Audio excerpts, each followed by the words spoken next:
Hey guys, welcome back to the channel. I just bought this. This is a bike I'm going to restore. It needs quite a bit of work. One of the things that I really like about this particular scooter is the large wheels. And if you get a scooter and you get the little tiny wheels, it feels very unstable. You hit a pothole. Even though the small wheels, they are quicker turning, they feel like a scooter. This one feels a little bit more like a motorcycle, and that's the reason I wanted to get the PCX.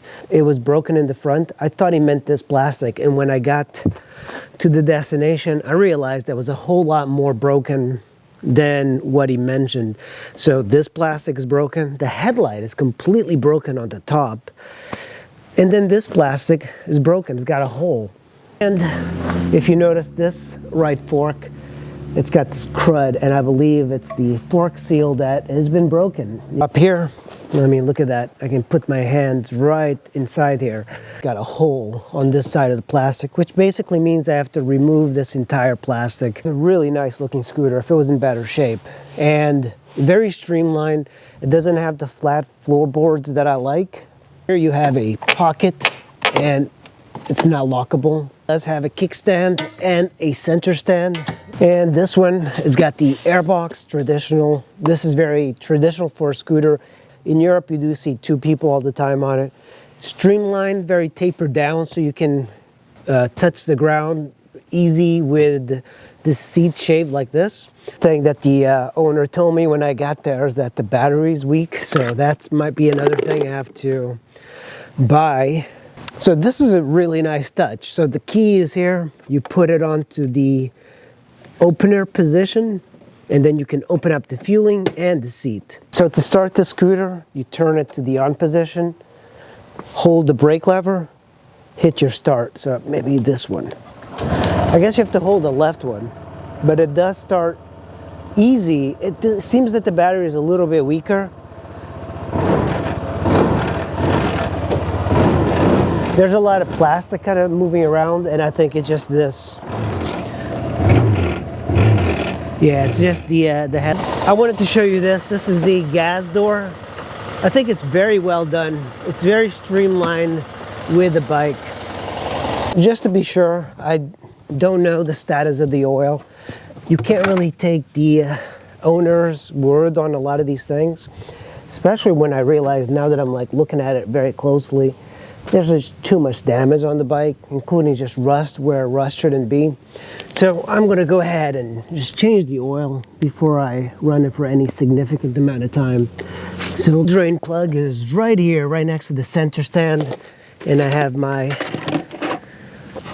unfortunately, look at this. You cannot remove it and have the center stand up. So I'm going to take it off the center stand. That's kind of like a weird flaw. And I have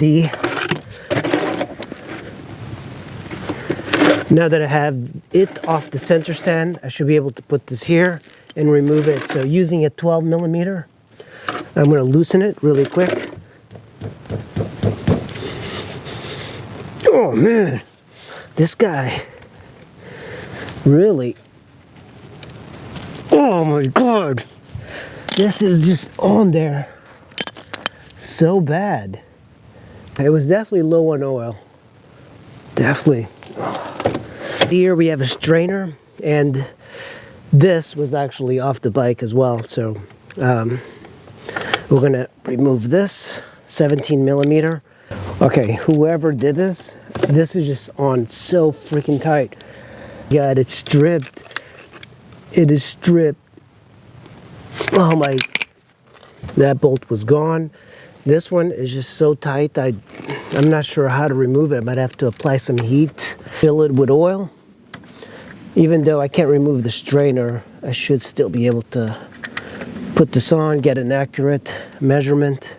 I have to get something to remove them. It's nice, it's got a touring windscreen.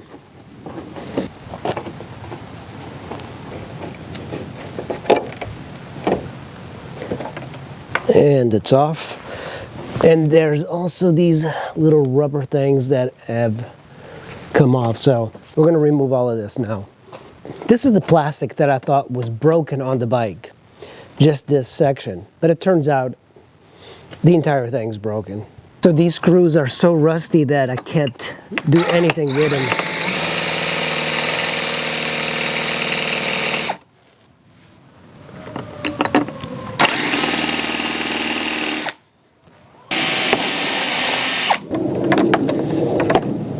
So these clips, we're gonna have to get new ones. It's just unbelievably bad. This is worse than I thought. It's full of rust. I can remove some of these bolts for the headlights. There we go. That's this clip that holds the plastic that's all rusted through.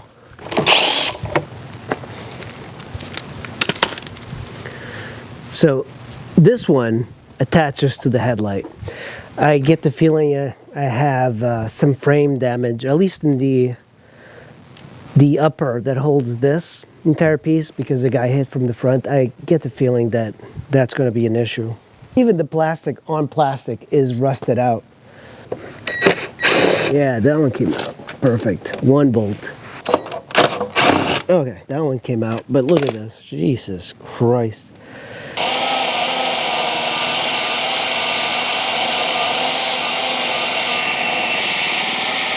Let's remove these brackets here. 10 millimeters. This holds the windscreen.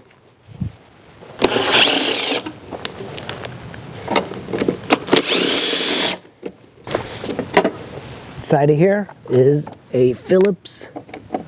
Remove this. This plastic needs to be removed, and you have to cram something in here to kind of pull it back. Something soft. Only have a screwdriver.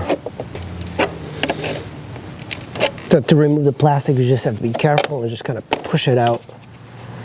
And it's just these clips, kind of push it, start at the bottom, push it up. It took me a while to figure that out, but when you look at these tabs, they're kind of slanted downward, so go that way. The Phillips, this one here,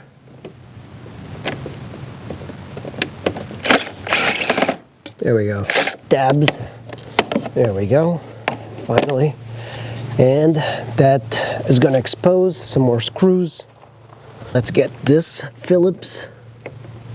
So let's go ahead and get this 10 millimeter here. There's two Phillips on each side. So let's get the other one. Hey, this one actually didn't have the bolt, so obviously somebody's been here. Let's see if we can pull this up. And a lot of times, if you just remove these things, then it's a whole lot easier to deal with. There we go. The cable that opens up the gas cap. So let's see if we can pull this top plastic out. I don't think it's, I'm not sure where it's binding, but there we go. So that's just on the blinker, and there we go. So that's the cowling off. We're going to clean all of this up. Location for the brake. I mean, it is pretty low on fluid, so I'm glad I removed this.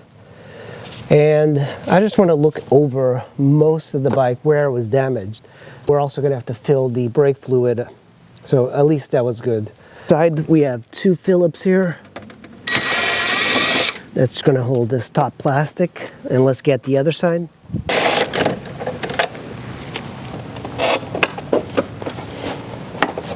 So now that we removed the cowling here, there's one screw here that holds the headlight. And I'll drop the bolt somewhere. And then there's another one of the headlight down here. A little bit hard to see. Right there. That's for the headlight, the bottom bolt of the headlight. The reason there's a hole in the plastic is this. This little bit is what holds the headlight to the fairing, and that was broken. I actually lucked out. I should be able to glue this. So like now we're gonna have to remove a couple of bolts. There's one up top here that holds the fairing, It's hard to see, but it holds the fairing to the top plastic. That bolt attached to the headlight, but it's broken. It is broken on this bike. There we go. Definitely progressing. Trying to see if I missed one, and I did miss another bolt. We're on the other side of the fairing, and both of the sides of the fairings have a bolt that attaches to the top plastic, which is here, and that's the side plastic. So you're gonna have to do that, remove that one, just to get this plastic off. Right here, you're gonna have to fit a screwdriver this way, and it's right over here. Attaches to the plastic, and it actually attaches to the speedometer. So you're gonna have to fit a screwdriver back here, and it's right in here somewhere. Okay, it's completely free except for the lights. Move these headlights. These are different. I wonder what kind these are.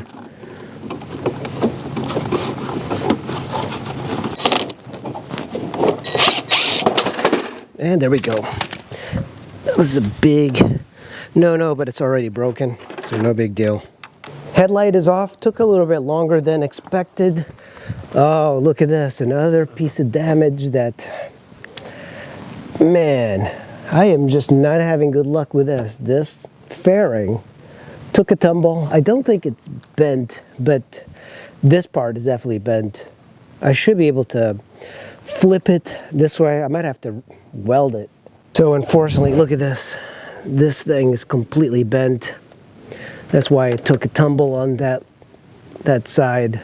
So we do have some surface rust here. Actually, this is more oil, but on this side, we have rust in the fork. This is all kind of rusty as well. So we do have more work than what we anticipated. Lately, I'm not having good luck with scooters. They are becoming a nightmare to deal with. Well, that is the Honda PCX150 project. Stay tuned for additional videos on this. I plan on fixing it up, getting all those rusted bolts out. I'm a little disappointed, and it is frustrating. I thought I was getting a good deal, but apparently not. So if you guys like this video, make sure you hit like and subscribe, and I'll see you in the next one. Thank you for watching.